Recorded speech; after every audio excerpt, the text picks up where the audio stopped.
It is the first day of spring has happened. Yes. Literally, I'm celebrating today because why? Why am I celebrating, Winnie? Why? Why are you celebrating? They have legalized weed in New York. Oh.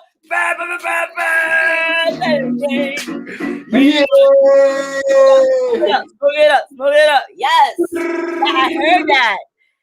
Congratulations, brother. We did it. Oh my God. It's been so much. I think, and this could just be, conjecture, but I really think the podcast played a big role in that because we are the most popular podcast at this hour, during this day, on this time, on this block in the North Brooklyn region, the most popular podcast out there right now. Make sure you give it up for yourselves for tuning into the podcast. Yeah. I had a theme song that I was gonna use, and then I got high and I fucking forgot it. So it sounded like you was playing something in the background. I thought we had a theme song. No. I was playing Phony People. That's Why I Love the Moon. Oh, I love that song. Shout out to Phony People too. Those are my peoples. Oh yeah, Phony People? Yeah, from like way back when they was like kids performing in Brooklyn with my little brothers and sisters. Oh shit. And yeah, I'm just so proud of those guys. So proud. Okay. I see our illustrious guest is there in the stream right now. Hey, they in the building. Our illustrious guest. Our illustrious guest. I'm trying to do a pull on because I've been doing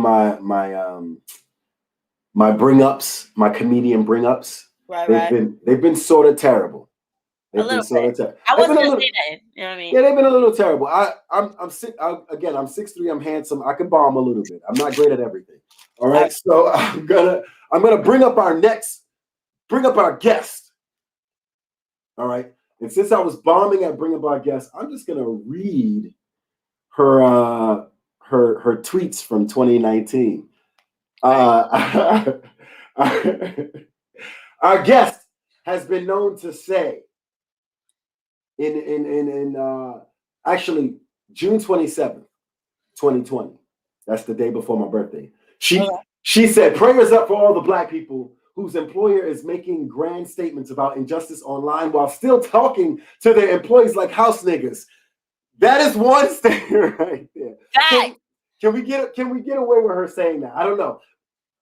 December 31st, she said, do you know how often I've whispered, hey, are you MF Doom to some dude in the grocery store? ? 3 times. That was her answer. I want to bring up our illustrious guest, Chanelali.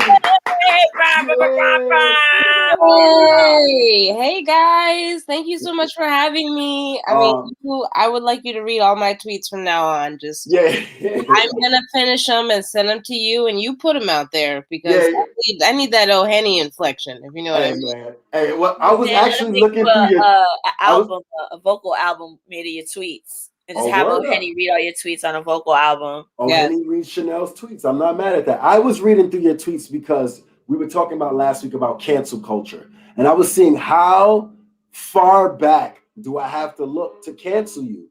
And you can look far. You ain't gonna find it. Let me tell you, it's been gone. Yeah. But that's mostly because from the very beginning, when I started using Twitter, I was like, man, I really think I am gonna be somebody, and I do think this is a trap for getting me to say my secret racist thoughts and then catch it up later, and I'm not gonna get caught up. This is what I thought years ago, but then like maybe 2.5 years ago, I taped a show for Food Network, and Food Network is a very clean network. Like you have, they went very far back into everything I had ever written. They even like found stuff that I written for like a newspaper in high school that I didn't even know. Wow! I didn't even know there was digital versions of it. But 24 hours before they went through my tweets, they told me like, "Hey, we're about to go through your tweets. Do you want to delete stuff? Do you want to go look at it?" And I was like, "No. I'm not going to delete anything. If you find something and you want to discuss it, then we could talk about it. But I trust that I've never said anything outwardly hateful or really crazy that didn't land within context. And thank goodness I was right, because you never know. Yeah, you never know. Black people get away with saying some things that we get away with saying a lot that could be problematic if we were white. You know what I mean? But it's only because we black that we get to say it. I don't know. We looking back at Kevin Hart now, and that was such a long time ago. And that's something in the black community that we're like, yeah, we understand what he's talking about. That's a joke, but in the overall critical masses, if you will. But I've already consigned that I've been canceled. That's why I'm like, I'm 6'3", I'm handsome, I'm amazing at my job, but I still have to audition. So something's up. I mean, I always say that I'm not totally convinced of cancel culture. Obviously, you can get canceled in the sense, and your life could be more difficult. But every comedian that I've known in my life who has done terrible things and had people find out, they are still working. They are still getting money, and some scene, some fandom has even been sparked higher because now they're connecting with the audience that specifically also hates certain things. So do you know how many people want Louis C.K. to randomly pull out his dick and jerk off on them? There's people waiting for that. They are open-mouthed, walking around the room. Are fools. Everybody's trying to catch those kids. Yeah, no, it's like, you know, when is it really that real? Because look how many times Tiger Woods has come back. Look how many times we've seen celebrities come back from a story that sounded too crazy to be true. I'm not convinced. I obviously know that my black ass will get canceled. Yes, I do know that. Yes. But I'm not totally convinced that as many other people are feeling ramifications of their actions. I definitely, I feel like Tiger Woods' whole car accident is a ploy for us to feel sympathy for him, so we can forget about the past Tiger Woods, and now he'll we forget that he cheated on his wife. All types of things. Whenever things are bubbling up in Tiger Woods' life, he takes a sleeping pill and he gets in his car, and that's just across the board. That's how he handles PR, all of it. Just that's what he does. He's like, I gotta do this. I gotta do this. Tiger, you gotta work that out. Chanel Ali is a stand-up comedian, writer, and actress living in New York City. What's the hardest part about being a stand-up? Oh, matter of fact, you got your bong out. I apologize. Winnie, I apologize. Chanel. What are you smoking? What are you I got? Yeah, we have to do our segment. What are you smoking? I'm smoking a hybrid. It's called Sunday School. Mm-hmm. It feels fruity to me. A little peachy, sherbety. I don't know. Fruity, tutti, fresh, and fruity. Okay. Yeah, there was a time when I was very picky about my weed, and then a pandemic happened. Now I'm not as picky, but I do prefer hybrids and sativas usually. That is wild because I've gotten more picky since the pandemic. I'm a hotep sometimes. But I also think that's because now there's like such a saturation that like everybody sells weed now. It's you have more variety, so you can be picky. I feel like I've moved back into my connoisseuring of like, I don't like that flower. Like, this is better. But I'm a sativa. I'm with you on the sativas. Okay. Today I'm smoking Platinum Kush. Okay. Yeah, I've settled in that. I kind of really like this. I like the the conscious brain function and like the not too sleepy vibe. Like I don't, nice balance strain. Yes, for sure. In 3 minutes, we're going to bring in our next guest so we can all converse together. But we're going to finish up with... What are you smoking? Me, I was gifted today. I was gifted from Bloom. I was gifted some Gorilla Glue. I don't know. It's like it's an oldie but goodie. I like Gorilla Glue, but it gives me wild munchies. Like I get crazy. Yeah, I have been eating a lot today, and it says what I like about this is whoever Bloom is. I don't know if that's Humble Bloom or if this is just a different Bloom, but they have what it does to you on here. So it says relaxed, euphoric, happy. And I like how they're talking to you about the process. That's the change in weed. We were having a conversation with Roy last week, and he was like, weed was so anonymous back in the day, but now like you can get the weed that you want and prescribe it to yourself. Yeah, you can get any kind of weed now. There's even delivery services starting. There's a couple spots online you can get delivery services from that I've been told about. I don't use them because I don't trust the federal government. Yeah, I also want to support independent Black business workers. Right. You know I support Black business. So yeah, I'm not trying to go from we were independent owners and then we're gonna go to workers for the cannabis company. Chanel. Chanel. What's up with the album? How's the spins going? How's everything going? Oh man, it's going so good. NPR ranked it like one of their favorite albums of 2020, which got me so much publicity like in January. I just can't even explain. And today, actually, I was talking to my manager and we just got an offer to produce some vinyl copies. Okay. Okay, you got a manager? Okay, you fancy. Yeah, I have a whole team. I have a manager, I have an agent, I have a commercial agent, I have a lawyer.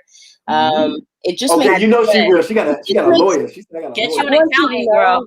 It just all makes your checks smaller. I just want you to understand that's what it like. You get more checks, but they're cut down a lot because all these people get to take a piece. That's true. They don't stop. You know what I'm saying? It's just like a Rolex. It don't never stop. Like everybody's trying to get stuff. We're all on the team. It feels good. My whole team is women. My lawyer's Black, and I love that. Okay. But yeah, so I'm excited about putting out some vinyl and seeing how those move, kind of like a special edition thing. And what's your favorite joke from your album? What's the one that you like enjoy telling? When you tell it, you're like, ooh, I know people are gonna love this one. Oh man, it's hard to pick because I think the album was really a compilation of like my favorite jokes from the last few years. But I had written a pretty new joke about the movie Twister with Helen Hunt. Okay. And that's just been one of my favorite like quarantine movies, something you could watch and understand that it could always get worse. And Helen Hunt, like her forehead dominated the 90s. Oh, yeah. Such a crazy way. In TV and movies at that. Yes, she was aggressively out here. And as a child, I was like, man, this is inspiring. If she can do it, then I think I could do it because have you been working during the pandemic? I have, yeah. I taped a few TV shows, one for BET, one for TBS. I've been writing a ton. I did a lot of outdoor shows. I even auditioned for SNL from home. They had virtual auditions this year. Get your Black ass on SNL, girl. Yeah. I didn't make it, obviously, but I made it to the last round, and that's pretty impressive for my first time auditioning. And most people on that show have had to audition more than once. So yeah, I mean, I did a Dunkin' Donuts commercial and I auditioned for that just like this. I was sitting right here. I was like, hey, let's audition. So the whole industry has shifted a lot. And now we're recognizing that you can open the doors to let people from wherever they are try to do a thing if they have the talent, because not everybody needs to rush to Midtown at 2 p.m. Like we can't always get there and be the best version of ourselves. Yeah. So let's get everybody on board and get bang for your buck, because now I'm rested and I'm ready to do whatever you need, you know. So like when you get famous, when you like really, really pop, right? Because I feel like you already internet famous, like you good. Are you gonna get that chair enshrined? Oh yeah, totally. Yeah. So money is important. Money is important. Yeah. How you make money, how you get money. So our next guest that's going to join in our conversation and our little roundabout talkity talk, chat, pop, pop, pop, pop, pop. You know how it goes. We smoking, we joking. She is a New Yorker for the last 15 years. Don't worry about it, girl. I read your bio. In fact, I have your bio right here because I do my job. Southern California native who has called Harlem home for over 15 years. She has over 20 years in social human services and over 15 years in the hospitality industry. I want y'all to give it up for Adrienne Mack, y'all. Y'all give it up for Adrienne Mack. Hey, how's it going, everybody? Wow, thank you. Thank you. It's I love how it's like all these women. That's what's good. Yes. It's Women's History Month. It's Women's History Month all day, every day. I'm a womanist, not a feminist. Let's keep it popping. Okay. That's things voluptuous women say. So I see you on the you in your car, so you on your go. What's popping? What's happening right now? So what's going on? So my name is Adrienne Mack, as O'Henny said. I'm also partaking because I'm cannabis advocate, cannabis conscious. I got some white strawberry. I'm puffing on some white strawberry. Okay. Gorilla Glue is a toss up. because sometimes it's good, sometimes it's garbage. So, okay. Hey, but anyway, hey. so what am I doing? So I'm the CEO of Miss Mac Enterprises. We focus on hospitality training and business development. And then I'm also the CEO of Curated Culture, which we supported and affiliated with Smokes and Jokes. Looking forward to doing it again this year. That was Curated Culture. So we did. So we're getting ready to do that again. And then of course we're gonna have some underground situations happening. So we can't talk about basically a no invite, no COVID. Bring that speakeasy back. Bring the speakeasy back, non-COVID underground after hours situation. And then, of course, on seriouser notes, of course, I'm also the founder of Lean in Harlem, focusing on women entrepreneurship, empowerment, and leadership. So doing a lot. I'm a mother of a 7-year-old. We just launched her boutique, Bouge Flea Market. Yes. Doing a lot. So let me take a little cannabis connoisseuring. Yeah. Take a little puff break. That's Miss Mac right there. I got her apps right there on the bottom. Miss Mac. Yes. We got Chanel scrolling on the bottom. We're gonna take both of those off because I'm doing producer and acting working right now. Because this is how we do it. At the podcast. There are Black Muppets. Chanel, what's your thoughts on the Black Muppets? How you feeling about the Black Muppets? Is it too late? Too little, too late? No, never too late. You know what's crazy? I feel like we keep trying to make a Black version of certain things, and certain things I'm like, I don't think I was worried about that. Every time they talk about we need a Black Bond, I'm like, Bond was just a hoe. He was just a white man hoe. I don't need to see that on color. I don't need to see it. And I feel the same way about Muppets. I never looked at a Muppet and was like, why don't these puppets look like me? I was like, good. They're wrinkly. I don't need it, Well, Okay. they're not really the first Black Muppets. They're just like... I am totally down for a Black Muppet. I have a 7-year-old daughter. I would love for my daughter to see a little Black Muppet girl. Actually, on Sesame Street, long time ago, before I even had a daughter, there was a girl that said, I love my hair. And she was a Sesame Street puppet, talking about all her Black glory in her hair. So Google that video. You would love to see that little Black Muppet puppet going like this. I love my hair. It's so cute. Black Muppet puppet. Okay. Did you see the meme? The TikTok of the Black girl clogging? Nah. Doing the Irish dance? No, I gotta see that. I didn't think I needed to see a Black Irish clogging either. But guess what? She put that Black swag on that clog. She was like, if it's up with the whole clogging. It was fly. It was fly. I love it. Joy, what you were saying about the Black puppets? About the Black Muppets. So like there was a Black Muppet in 1975, right? But it was purple and people got pissed about it. So Sesame Street pulled it. Because it was like too minstrel, you know what I'm saying? It was getting like especially like with what they were writing for it, and so it wasn't done in a way that was like really great. And then like you mentioned, they had Zoe, who was the Black girl. I Love My Hair, which was a huge song, and so they're trying to basically just be proactive about how our children learn about race. And with the introduction like new Black Muppets.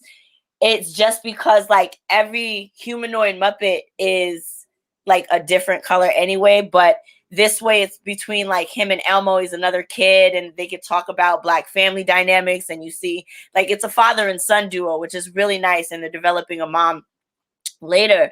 But this is just so that they can like move forward on all of this.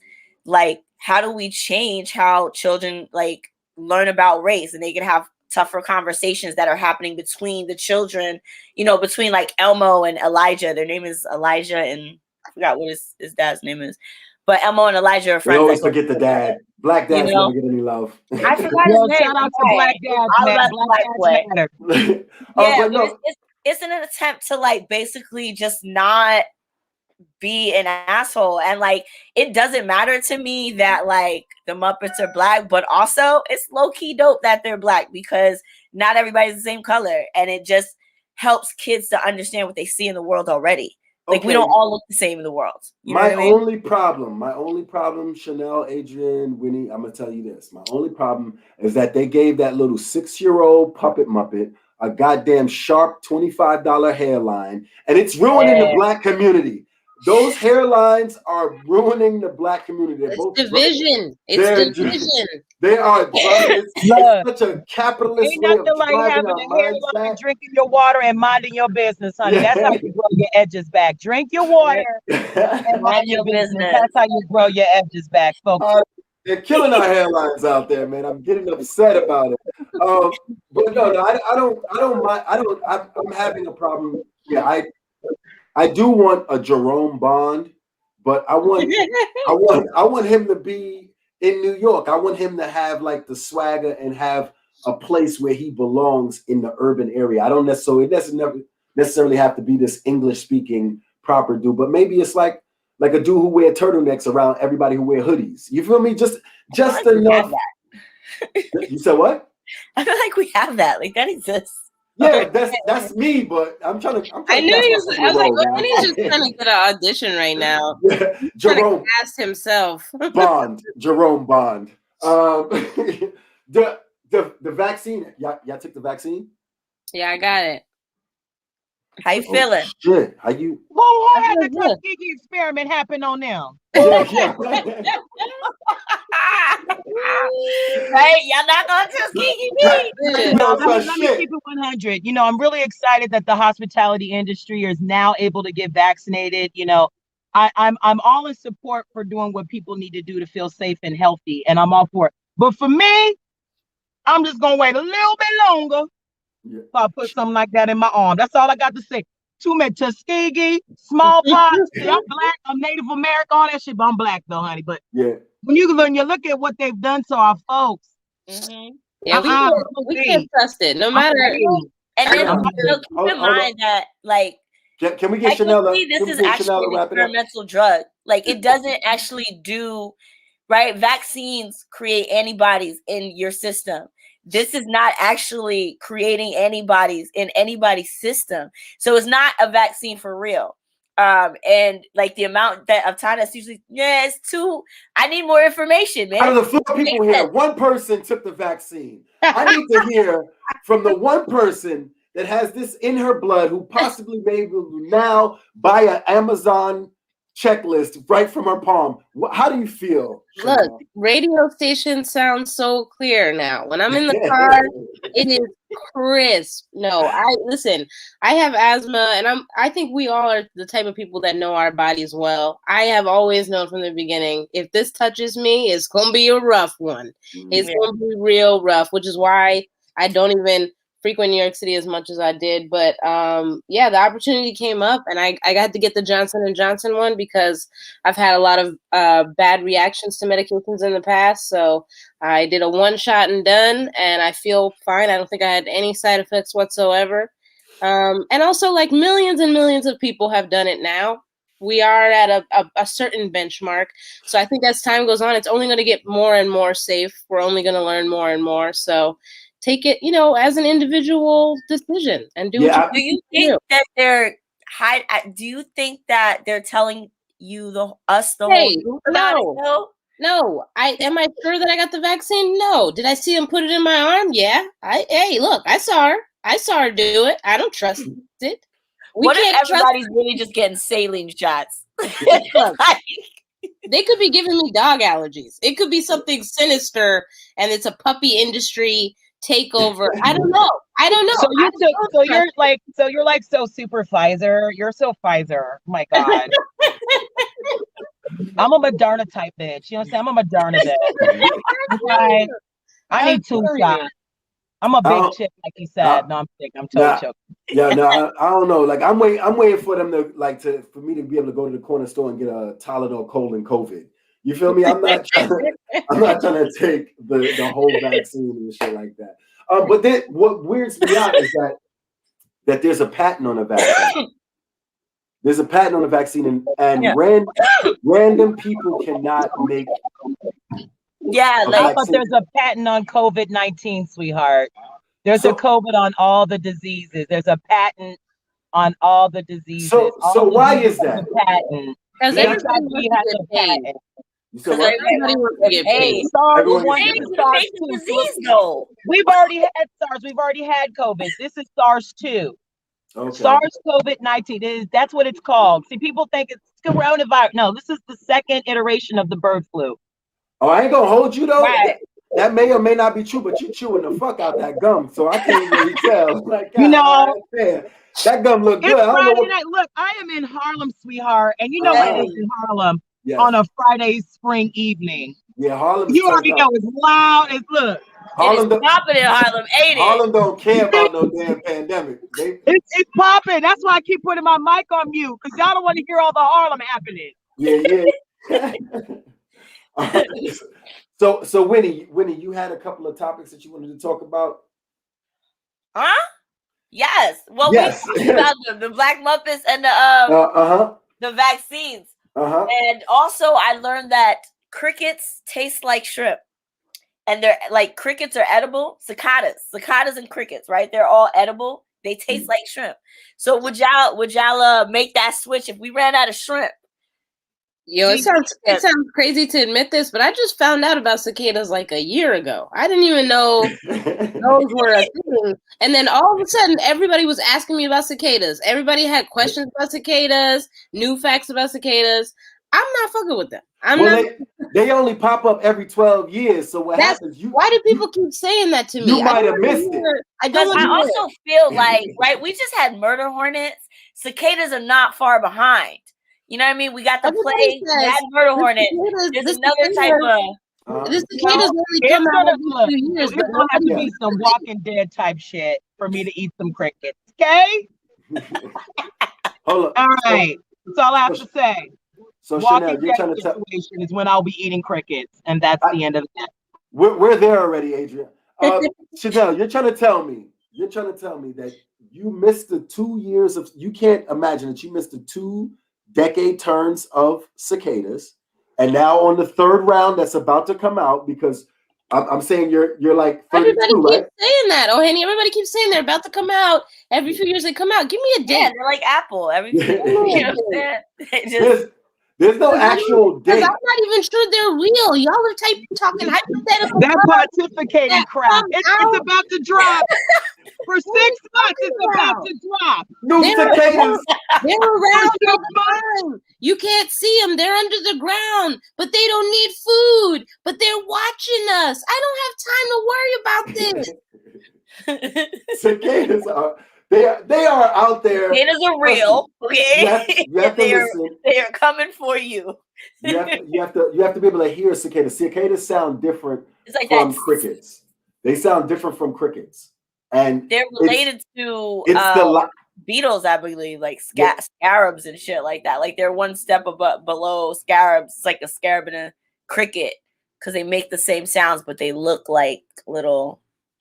It's their lifespan. You gotta Google it, look into it. I'm a skeptic of many things. I don't believe in dinosaurs. I've been to the museum as of recently. I think Ross from Friends is a plant to make us believe in. How do you not believe in dinosaurs? It's been 3 months. No, excuse me. It's been a year. Actually, I can't believe you asked him that. I can't believe it. No, it's been a year. It's been a year actually. I asked someone to show me a paleontologist last year. A year ago, introduced me to a paleontologist. They were like, no, I know a heart surgeon, I know an explorer, I know a this. No one has yet. And the only person that all of us know as a paleontologist is Ross from Friends. If it wasn't a thing, there wouldn't. Bring me a paleontologist right now. Bring it to me. You need to not watch too. I actually know a paleontologist. I always hear this. And back home in California, I know a paleontologist. I'm gonna hear this, and then I'll never meet this person. They don't want to meet you. They don't want to meet you. They don't want to try to convince you that bones is bones. That don't sound fun. What kind of conversation are we gonna have, Henny? Have you ever been to a museum? Have you ever been to a museum? I've been to a lot of museums. Yeah. Okay, and you go to a dinosaur museum. What they always tell you, this has been fabricated to finish what we think is the construction of this dinosaur. They'll tell you, I don't know if this dinosaur is warm-blooded or cold-blooded. How can you tell me that? They didn't get bodies. They didn't have a body. All they got is bones. So it's theory. So you don't know. How are you drawing something and don't know? You use the context of where you found them and what that terrain looks like during that time period on the earth. Yes. Like it's science, dog. Read more books. You need so to they should be able to guess whether it's warm-blooded or cold-blooded, right? With that same kind of inference, they should be able to guess whether it's warm-blooded or cold-blooded, right? The fire that's in your eyes right now, you need to transfer it to so many other parts of your life. No, not necessarily. Take that passion and put that to God. No. Right? Show me a paleontologist. I need it. Besides Ross, Adrian, can you get your friend to be on the show just to like prove that paleontologists exist and are real? Can we get your friend on the show? If he comes on the show, I'm gonna have to call Claremont Colleges and see if I can get that professor on. We got 27 more episodes. We have 27 more episodes. So in the next 27 episodes we have to go, if we can get your man on the show, that would be dope. Your person on the show.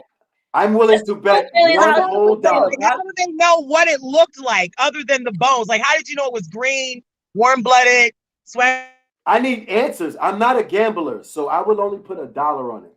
But I will bet one whole. I think she froze because she ran out of data. I put one whole dollar on that we will not get a paleontologist to come on here and explain what they do. I will put that whole dollar up. I would also bet. I also bet that we can't get one on here because it doesn't sound like fun to them. Why? Because they have to. What? He said what? No, I'm not. Explain their job. If you come on, it's like, oh, you're a comedian. How would you explain doing comedy? Well, I would explain I tell jokes. I go here. This is what I do. This is an accurate list of the shows that I've done that show you a paleontologist will be a paleontologist their whole life and never find a fucking bone. That's what bullshit. I really want to happen is I want you to be in a bar in New York and you meet a paleontologist and you're like, hey, what do you have to say for yourself? And I want him to just start. I just want to just going dinosaur on your ass, not even saying words, like eating the nuts at the bar and like, and then I want you to go home and be quiet about it. I need something. You need to watch more TV. That's what you need to do. I'm feeling like just documentaries. Like just watch science shit and you like learn it. Okay, I'm just saying I'm feeling unfulfilled about my friendship with paleontology, and I need fulfillment in that area. We're gonna get you a paleontologist. Yes, please. I promise. We're gonna get you. I think really the crux is that O'Henny is a little afraid of dinosaurs. That's really is that he's like they're not real, right? Right? No. Right? No, right? If dinosaurs were real, okay? Dinosaurs were real, right? And they have these big amphibious flying things, and all right, they were here. But that's not the case anymore either. They're starting to reconstruct their idea of what they look like because some of them, like they're saying the T-Rex might have been like a giant fucking chicken when you look at how small its arms are. Because they don't know, they're guessing. And they don't know what just like really you look like. So that reptilian idea, that's just the idea they have. But we put so much faith in science, yo. They don't know whether they're warm-blooded or cold-blooded. That would change the whole outside structure of an animal. Right. That would change the whole outside structure. If you're warm-blooded versus cold-blooded, it changes everything about you. If you don't know that, you don't know shit. That is true. Come on. The bones what are you exist, doing? So they weren't real. I'm so passionate about this. This is my one. I guess I really want to travel to Africa and different places, just dig up bones in Alaska and go to. Hey, yo, I'm not gonna lie though. I went to Africa for my 25th birthday, and I went to a zoo. What happened? What just happened? You went to a zoo? I went to a zoo in Africa, and they had wild animals there, like birds that were suspiciously big. animals. I was like, what is that called? It was so crazy that I was like really uncomfortable, afraid. I was like, these enclosures are not big enough for whatever the hell this is. Okay, was it one of those things where you're just in like a van and then you're like looking out into something? No, it was like a big landscape, and we were walking through different like fenced off areas, but it just didn't seem that secure. I was like, I don't know, that thing is. He looked like he could just walk over here if he really wanted to. You know? I feel like zoos in Africa are redundant. You said what was in Africa was redundant? I'm sorry. I feel like zoos in Africa are redundant. Oh like, damn. It felt that just blew am my I heart. wrong? It felt a little silly. I mean, we only went because somebody that we knew recommended it. But yeah, we were like, zoos are everywhere. But no, that was a wild zoo. Yeah, that's next level zoodom. What part of Africa you went to? Burkina Faso. West Africa near Mali. It used to be called something else, right? I'm not sure. Probably. Yeah, I think so. Burkina Faso, I think it was a lot of those countries used to be called something. Was it that whole little Biafra? Coast. Was it Biafra or that you're the producer, so you know what I mean, you're supposed to be over there Googling what Burkina Faso used to be. So you know what I mean? We gotta get this going here. Turns out I gotta plug in my laptop. I'll be right back. All right, go get your plug. Turns out Upper Volta. Is that the only name? I also no. That's the name it originally had. That's the name it won independence of as a colony from France. Oh, it's Upper Volta, and then it was changed to Burkina Faso in 1984 by the president. What was it before Upper Volta? It was just a part of a French colony. It had no name? No, it did not. Okay. What French is that possible? People like I'm going. It was like part of French Africa. Like that's what the area was. So I'm about to go to like. No. It had to have a name. I think it was. Well, I could swear it was Biafra. I could swear it's like you know when it, like you want to Biafra's kids. That used to be, no, they never said that. That's like a whole other thing. Oh, okay. All right. When I went to Africa, I went with an ex-boyfriend who was really light skinned, and I didn't know that like African kids, a lot of them are not used to seeing like just a white guy walking around. So when he got out the car, they kept saying like this term to him. I think it's like Nasada or something like that. And it just means like white devil. Hold on. When you said light skin, I thought you went with like Shamar Moore. You ain't going with Shamar Moore. He was like half, like his dad was white, his mom was black, and he was very fair skinned. Like he was light skinned, but to me, he looked like you could tell he was black. But these kids were like, no. And we were in Africa for a long time, like 11 days. So by the third day, I pulled him aside. I was like, hey, babe, are you okay? These kids keep calling you white devil, and I just want to check in. And he was like, actually, it is starting to bother me a bit. And I was like, yeah, I'm really sorry. I don't know what I could do, but you gotta wear your do-rag, babe, and like get a gold chain or something. I don't know. Like try to bring those waves out. I think dude, like, yeah, what was the style like? Like, I haven't been to Africa, and I'm like, that's one of the that's a pet peeve right now in my life. My name is from Africa, it's from Ghana, and so with that being said, everybody donate to the podcast. We want to do an episode of the podcast in Ghana. African podcast. What the podcast in Africa? A word up. Hella weed out there. Did you smoke any weed in Africa while you were there? I didn't, no, because at the time I was there with my ex-boyfriend and his mom was like very straight-laced. We could not do anything too crazy while we were with her.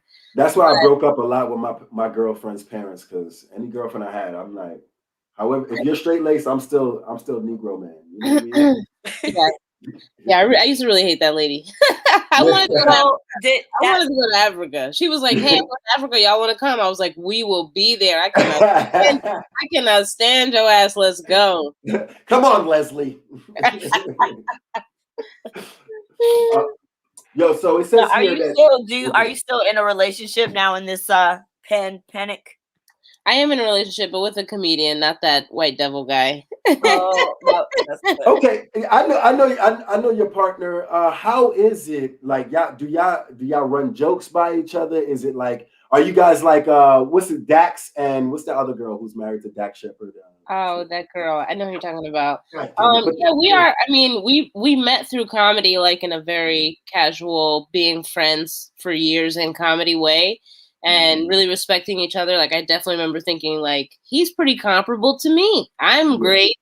He's pretty good, you know? Like, I didn't feel that way in the scene that we started in Philly. I didn't feel that way about pretty much any other guy. So I definitely always respected him. And I even remember when we first started dating, I was like, man, he's going to make me even better because he's very like charismatic. He's a very good host. So I think we pull from each other, but definitely we talk about jokes. We know each other's jokes to the T. I can tell him like, hey, I saw you tried a different word tonight. It didn't go good, you know? And he can tell me like, hey, you need to say this over here. You keep trying to say this, but you're losing them. Like, consider doing it this way. And then we'll try it and, you know, talk about it again. So like we live and breathe it. And sometimes we'll wake each other up. Hey, wake up. I need to tell you a joke. Wake the fuck up. So it sounds like y'all are pretty well matched. Y'all are pretty well matched. Yo, do you think that it's possible that to match people on a genetic level, like to take a test and be like, bam? Well, I just finished the one, so you can't sneak up on me with this question. Yeah, I mean, to me it sounds plausible that we could have a chemical match that could be like, it could be deeper than just attraction. It could be DNA. To me, that sounds plausible that we could have technology that one day that could identify it, but it doesn't sound plausible to me that you would absolutely like that person. That doesn't sound plausible to me because I've obviously dated a lot of people who on paper sounded great, or maybe just in terms of what I thought I wanted or needed, had those things, but then you grow and you change and those things grow and those things change. So I don't know. This is DNA here. This is not just like on paper whether or not my credit score matches yours. This says that the liquidity of my inner self spiritually bonds and will make the best do next. You know what I mean? The best. Like that's why, like when the girl, she thought like she stole homegirl's bra and made her boyfriend sniff it. Yeah. Right. Thinking that he would react to pheromones and shit. And he was like, you're crazy. Weird. Don't steal people's clothes. You're a fucking threat, though. I can't let you go anywhere. You just come back with bras and panties from random women. What the hell? And they do smell good. He stole a dirty bra. That was the part about it. Like, the bra was dirty, dog. It was a dirty bra. I was like, leave her. Not because of the test. Not because of the test. Because of this. Leave her because of this. Because of this. And I never say that. I'm never like, leave that black woman. But that's I was like, she's gone. Let her go, man. She's obviously nuts. Especially because I couldn't understand her being like, I want to take his DNA and find out who his perfect match is because I'm obsessed with that. I don't give a fuck who my match is. I don't care about that. I could be perpetually unhappy. There could be a huge dick out there that I'm denying myself from. I don't care. I want him to sniff this lady's bra. Let's do it. I could not fathom her thinking at all. That thought process of like, there's someone out there that's better matched for my husband than me. So I'm going to go find her, stalk her, like I'm going to become her friend. It's like the house. She was like, how can I use this DNA to make myself insecure? Found it. And you know what? I might have like weird opinions about love or life and happiness, but I just feel like I don't know what would make me want to do that. Right. Yeah. I don't know either. Because I can't say that I believe that if you're supposed to be with that person that you won't find them or cross paths with them, you know?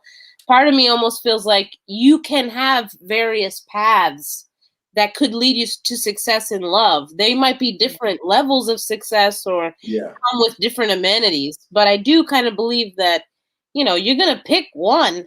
It's going to, it could, even like in the one, like the girl, layers. You can't, you know, the girl immediately got hit by a car or something. Oh my God. And was in the hospital, and it was like, well, this is the perfect match for you. She might die. You might never get to fuck her. And then you go to the hospital and you meet her wife. You find out she's a piece of shit. and then later, you her brother and her father, who are supposed to be dead, like. And let's be honest about our DNA. We pull my DNA today, it's gonna say she loves liars. She loves them. Great with liars. If they don't read good, she'll eat that right up. Let's help. You know, like I know that my DNA doesn't know what's best for me. I know that shit it comes from family history of trauma and negative relationships. Let's be honest, you know? Yeah, I love how they just act like trauma doesn't exist or have any impact on a person. It is like really fantastic. Not in that world. Penny, if some woman showed up at your door, if some woman showed up at your door talking about y'all are genetically matched, what would you do? After I fuck her, I'm gonna send her home. I'm like, I'm like, you were bugging. Get on. I'm a big person about DNA and body and like sex and like your body being a code. And when you share body, you're like exchanging codes with people. So I do believe that. But for me, I don't use Tinder. So if someone was to tell me, you know, I don't use Tinder, I don't have the vaccine. If someone was to tell me, I got a test that tells me that we are genetically matched together, I'm like, you're fucking weird, bro.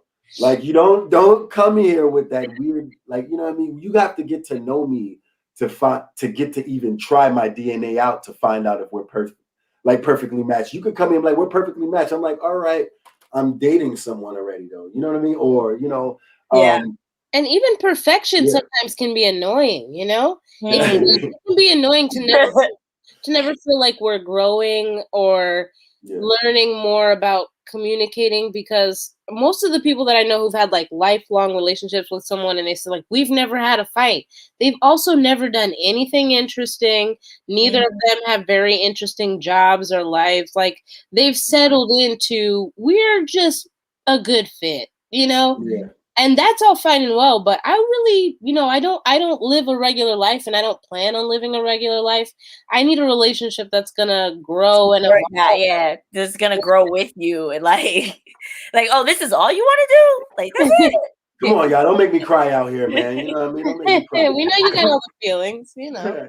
I mean, my feelings. I'm a Cancer. And on March 19th, Chanel Ali tweeted $2,500 for contact lenses. Like how?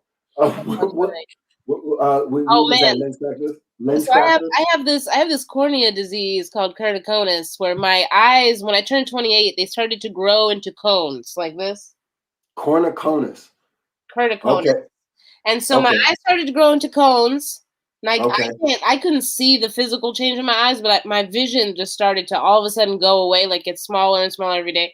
So I had to get surgery on my eyes with like, they cut it and put some lasers in there. And now I'm healed from the surgery. And now they say, well, you need contacts to get 20/20 because my vision is still not great.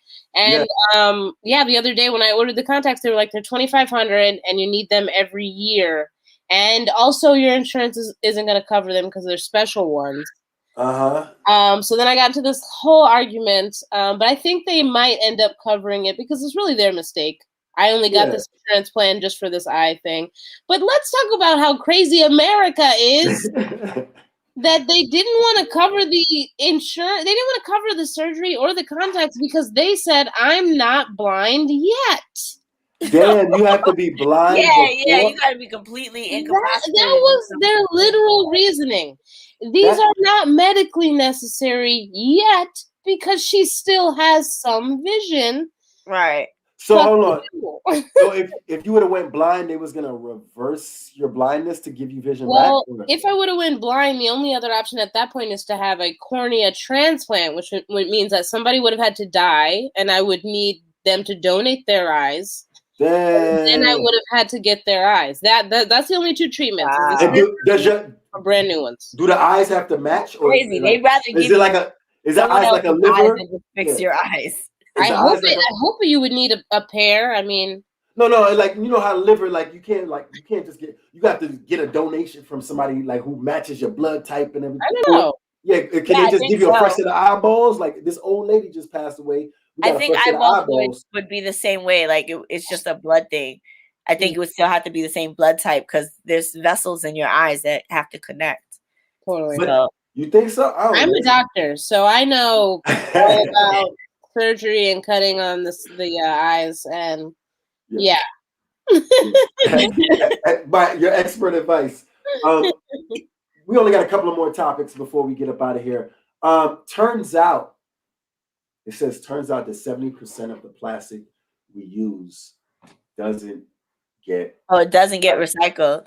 Listen, you can ask my boyfriend. I'm a fucking nut about cutting the plastic tubes that come like on sodas. Like the plastic. I cut those because I've seen so many documentaries about like a turtle getting caught in them. Oh man. I will spend so much time in front of the trash can cutting up some plastic to try to make it smaller. In some way that I am mothering a baby turtle and saving its poor life. But you're not. No. A fish is just eating it. Creating more landfills in Asia. Yeah, you're just making plastic food for fish. That's it. I try to wash the plates and the glasses more often. It eventually comes back to us in our fish food because it like breaks down into microplastics, so it's really kind of still recycled. No, I've been having the issue, like the human issue. If I did not realize I was a human this whole time. The pandemic shifted it too, I think. Oh my God. They said our garbage exists for most of it for at least 10 years at a time. So there's garbage that I threw away 10 years ago sitting on a boat somewhere in the middle of the ocean and stuff. So I've been just thinking. Yeah. And I've definitely been trying to figure out how to,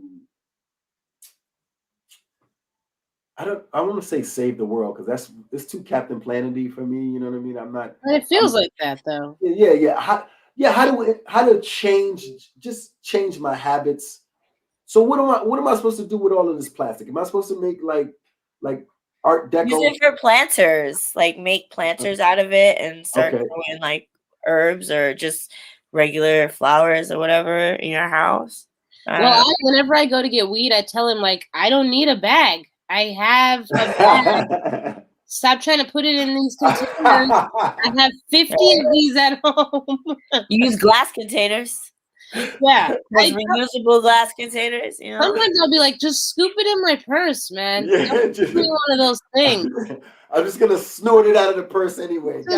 I'll figure it out when I get home. Just fucking but I go to dispensaries sometimes now because I travel a lot. I've been doing a lot of traveling, and masks and dispensary jars take up like the mask thing. When I started seeing how many masks we use and then just throw them on the ground, throw them in the garden, I was just like, this is why we have the coronavirus. It's a major part of it because the earth is like sort of like eating at us because they start to create things to anything that's a virus inside you. It starts to create things to try to kill it. You feel me? Watching so many things like blossom over this last year because they haven't had as much human interaction has just made me feel terrible. I'm like, I shouldn't even be out here. It's balanced though, because who's to say that they deserve time over you and you over them, Although, but you're right. We should fight those dolphins that I've seen running around New York City acting like shit is sweet. Hey, yo, we coming back, my nigga. Don't act like you run it. Yo, I swear to God, if I see a dolphin on East Flatbush, what's the matter with dolphins? Leave dolphins alone. They ain't bothering you. They too smart. They ain't got no hands. That sounds like a personal problem. They always like whistling, diving, and they could talk to sharks and humans. They can talk to sharks and humans. I don't trust it. Nah, when I was in Cali, I saw dolphins swimming in the water, and I was just like, this is very. I was also on acid, so but it was like very beautiful. And might have been a rock. You don't really know. No.